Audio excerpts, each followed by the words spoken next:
بسم الله الرحمن الرحيم. رب اشرح لي صدري ويسر لي أمري واحلل عقدة من لساني يفقه قولي.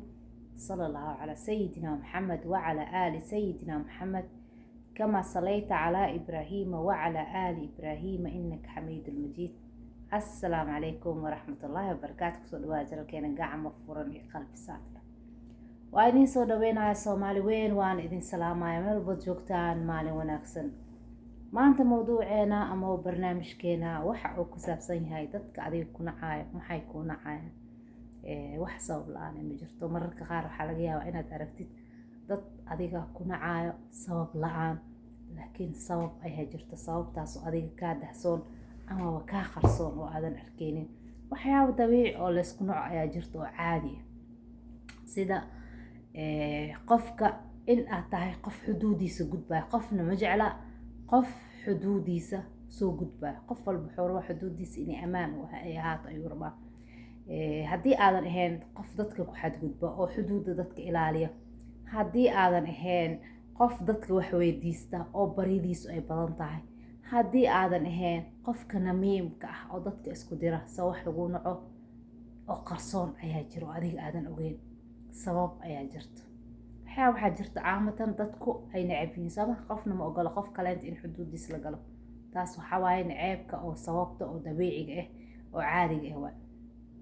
in qofkii oo rufyaan uu yahay amba warow uu yahay oo war badan yahay oo warka dadka namiim uu yahay, dadka isku dirdiraayo, qof rabto ma lahan. in qofkii oo baryo badan yahay, baryo badan iyo baahi badan, bahdaada kugu nacdo intaan la gaarin bulshadii kuwa adiga dadka kugu dhawaa ku nacay oo ku dhahay tii way soo socotaa, waxay soo weydinaysaa. wax caadi ah waay. marka haddaana intaas ahayn, sababo kaleenta ayaa jiro oo qarsoon ay tahay qofka inuu kugu naco, laakiin ma kuu sheegayaan. qofka adiga ku nacayo inuu xaasid yahay. xaasidka waxaa dhibayso qofka kaleenta nicmada uu haysto ayaa dhibayso. ma ogolaanayo, mana ictiraafayo oo ma dhahayo aniga waxaasaan kugu nacaya, ma ku dhihi karo. gudahiyuu ka gubanayaa. markaasaad arkaysaa naceeb fara badan dadka kugu dhow oo ku nacayo adoon wax u dhimin, adoon wax ka haleynin oo ku nacayo. tan kaleente waxaa laga yaabaa wax asaga uu ku haboonayay ama uu ku naaloonaya in adiga ay kuu hirgaleen oo adiga aad samaysay. markaasuu qofkii uu ku nacaya, waa ku nacaya qofkii wax asaga uu raadinayo inuu helo ayaad adiga heshay, waa ku nacaya. asagana waxaa waye nooc ka mid ah xaasidnimadii soo hoos gashaa. waxaa hubaal ah sabab la-aan qofka kuu nacaya adiga aad isleedahay sabab la-aan ayuu kuu nacaya inaad ka wanaagsan tahay. dadka qaar ma ogola dadka ka wanaagsan. noocaygan xaasidnimadii lewa wixii dhan xaasidnimo isugu soo biishoonayaan, wixii dhan xaasidnimo ay kusoo dugaalayaan, ay kusoo hoos gabanayaan. ma ogola inaad ka wanaagsanaatid. wanaaga aad ka wanaagsan tahay ayaa dhibaya. markaas wuxuu kuu qaadaya naceeb. wax adiga asaga uu rabo inuu gaaro ayaad ka horgaartay. mararka qaar adiga ma ogid tartan ayuu asaga kugula jiraa, laakiin adiga ma ogid. waxaad leedahay qofkaan muxuusaan iigu sameeyaa, muxuusaan iigu nacaya, muxuusaan iigu cadaabaysanaya. wuxuu kugu cadaabaysanaya tartan ayuu adiga kugula jiraa, laakiin adiga ma ogid. adoon ogeyn ayuu asaga tartan kugula jiraa. marka maalin walba wuxuu ku sameeyaa noloshaada iyo noloshiisa isbarbar dhig ayuu ku sameeyaa. qof liita waay. haddaad aragto qof kale noloshiisa isla barbar dhigaayo ee qof ihaanaysan waa. asaga is ihaaneeyey oo naftiisa maxaa la liiday waay. laysma barbar dhigo dadka. marka waxaa laga yaabaa in asaga naftiisa iyo naftaada uu isbarbar dhigo oo maxay ahaatee ku sameeyo isbarbar dhig. oo markuu dareemo inaad adiga ka wanaagsan tahay ama aad ka sareysid ama aad ka saramartay, uu bilaabayo inuu kuu qaado naceeb. naceebku waa fara badan yahay. waxaa lagu nacayaa inaad tahay qof isku filan. waxaa lagu nacayaa dadka qaar ay ku nacayaan, dadka oo dhan maaha, dadka qaar, dadka xanuunsan oo nafsiyan xanuunsan waxay ku nacayaan markay ku arkaan inaad tahay qof isku filan. xataa adoon qof wax weydiisanayn, isku filnaanshaha isku filan tahay ayaa dhibaya.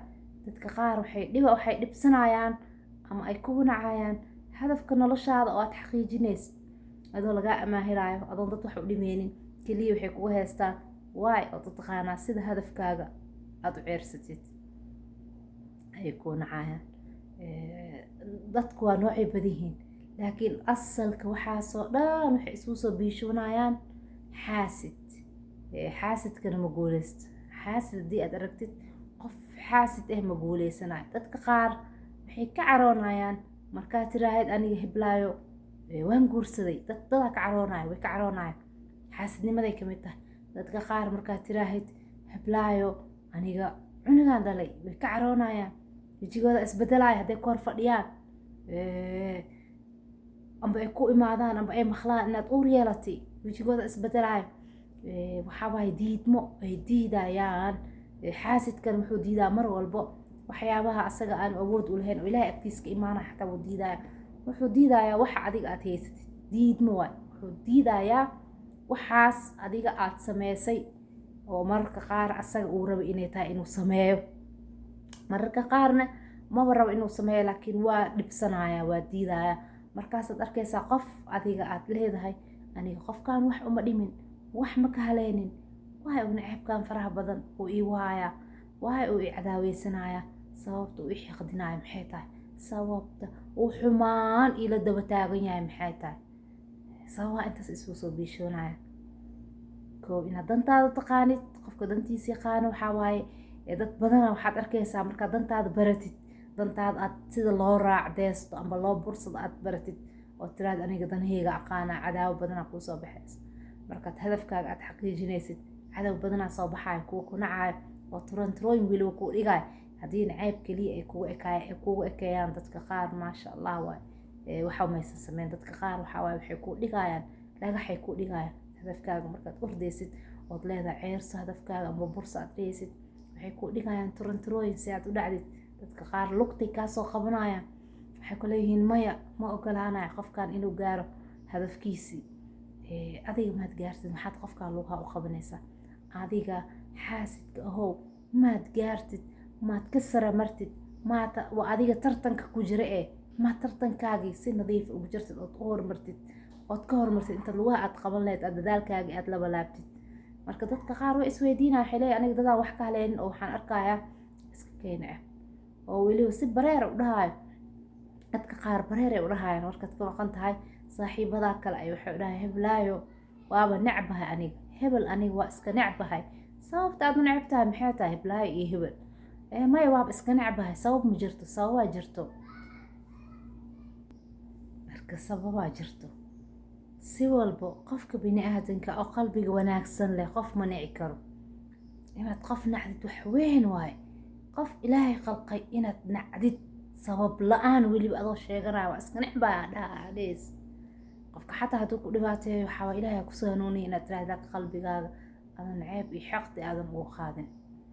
naceeb wax weyn oo waxaa waaye oo dhibaateeya waay. qofka wax necebne qalbigiisa ayaa ayuu dhibaateynaya naceebka.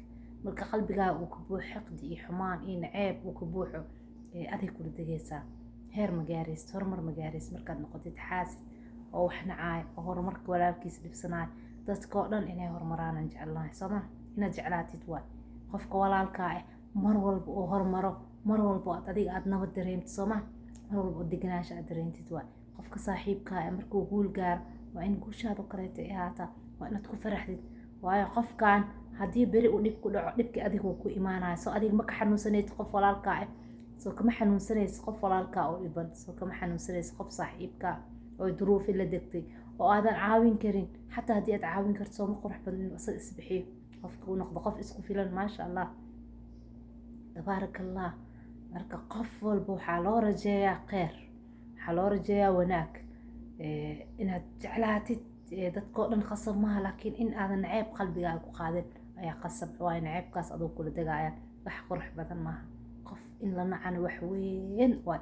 wax weyna ani agteeda egtahay in la dhaho qofkaas waa necbahay oo naceeb xiqdi oo calooshaada fadhi inay noqoto wax weyn waay. wallahi nafsiyan qofka wax nacaayo ayay la degaysaa. waayo qofkaas kaleente oo la dhahayo aniga waa necbanahay, iska necbanahay la dhahayo gadaashiisa laga dhahooya asaga maba ogaba waxaad adiga aad dhibaatada adiga ku haysata asaga qofkii kaleente haddii aad tahay qofkii wax necbaa waa ka caafimaad qaba asaga waayo ma og mana kugu mashquulsan. laakiin adiga ayaa waxaa tahay qofkii ku mashquulaayay qofkan oo dhahayo aniga waa necbahay ma arki karo. soo adiga mashaakil kaleente iyo problem kaleente oo xalinkaaga baahan ay ku haysataa.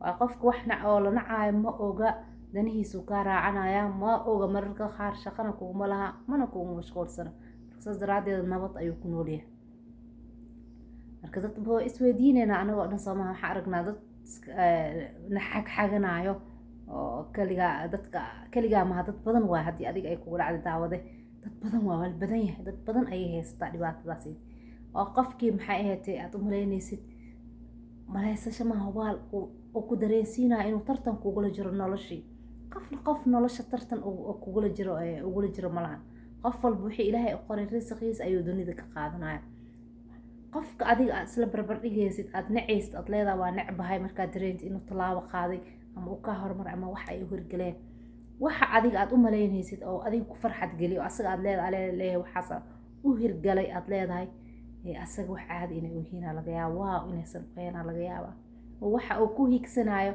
ama uu ku haminayo ay yihiin wax ka sii weyn oo aad u sii weyn oo adiga aadan gaari karin inay yihiin laga yaabo marka adiga iyo qof kaleento inaad isla barbar dhigtid qof walba oo bini aadan ama qurux badan qof walba oo naga mid ah wuxuu leeyahay wax dooq lahaa jirsama waxa aniga ka helo adiga kama helaysid heblaay kale waxay ka hesho aniga ma ka helaay kulligeen yani waa kala duwanahay anagoo dhan qof walba waxa waaye dooq ayuu leeyahay waxa adiga ku cajabinayo oo waaw kula aniga waxba ilaaha waxa aniga waaw aan dhahay oo dhaha alxamdulillah oo sujuud aan u sujuudayo oo dhaha ilaahay waxa ma isiis aan dhahayo adiga waxa laga yaabaa in agtaada aanay waxba ka ahayn wax macno leh aad ka soo qaadaysa laga yaabo saas daraadeeda dadku waa kala duwan yihiin waa kala dooq duwan yahay risqane samada laga soo qaybiyay si walba ay ahaato irsaaqada ilaahay subxaanahu wa tacaala asaga ayaa noo qoray asaga ayaa noo qaybiyo dadaalkii la imaanay laakiin tawfiiqda waxa waa min rabbil caalamiin si walba oo dadaalna waxa waa risqigeena